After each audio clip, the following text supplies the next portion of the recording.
اللہ تک پہنچنے کے لیے رسول تک پہنچنا ضروری ہے، رسول تک پہنچنے کے لیے علی تک پہنچنا ضروری ہے، علی تک پہنچنے کے لیے سلمان و ابو ذر تک پہنچنا ضروری ہے۔ نظام ہے ولایت کا نظام، ولایت کی حقیقت منحصر ہے ذات احدی میں، انما ولیکم اللہ ورسولہ، اللہ کی ذات میں ولایت منحصر ہے، اللہ ہے ولی، اور اس کے بعد وہ ولی ہے جسے اللہ ولی بنائے۔ تو اللہ کا رسول ولی ہے، اللہ کے رسول کے بعد علی ولی ہے، علی کے بعد ائمہ ولی ہیں، اور ائمہ کے بعد وہ مجتہدین اور فقہاء ولایت رکھتے ہیں جو عادل فقہاء ہیں۔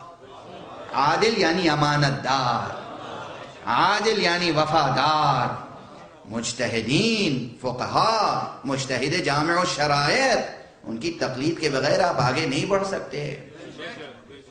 آپ کہتے ہیں تقلید بیعت ہے، نہیں، بے معرفتی ہے آپ کی۔ مجتہد کی تقلید ہوتی ہے، بیعت نہیں ہوتی۔ امام کی بیعت ہوتی ہے، تقلید نہیں ہوتی۔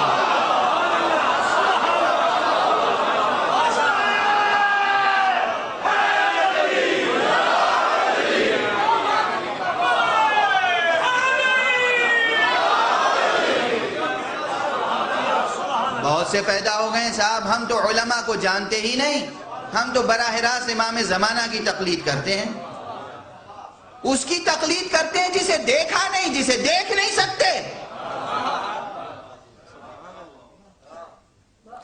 امام کی تقلید نہیں ہوتی، امام کی تو بیعت ہوتی ہے۔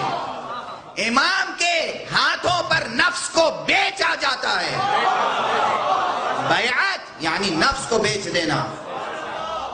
مجتہد کی تقلید ہوتی ہے، بیعت نہیں ہوتی، اس لیے کہ مجتہد معصوم نہیں ہوتا۔ مجتہد کے ہاتھ ہم اپنا نفس نہیں بیچ سکتے۔ مجتہد کی تقلید ہوتی ہے، یعنی مجتہد سے پوچھتے ہیں، اس کے پوچھ کر عمل کرتے ہیں، یعنی مجتہد کی تقلید ہمارے نفس کی تربیت کرتی ہے، ہمارا نفس اس لائق ہو جائے کہ امام کے ہاتھوں بیچا جا سکے۔